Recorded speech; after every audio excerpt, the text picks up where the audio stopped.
कैसन दुनिया बनवला ये जगत के गुरु समझ में आवत नइखे।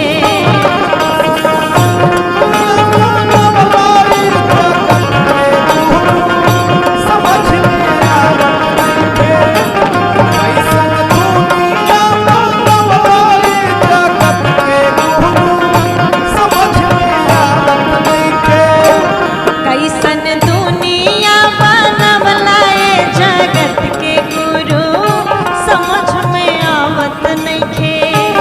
कैसन दुनिया बनवला ये जगत के गुरु समझ में आवत नइखे।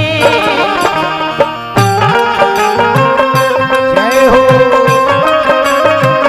अरे प्रियांशु भैया।